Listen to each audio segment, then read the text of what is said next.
वो खोल तो सही को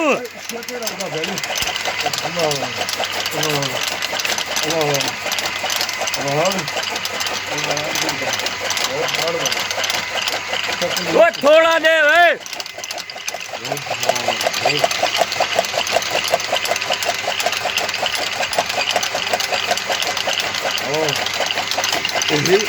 बुद्धि पाइए छोड़ दे तू हाँ छोड़ दे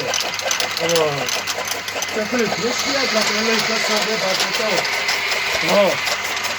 हाँ हाँ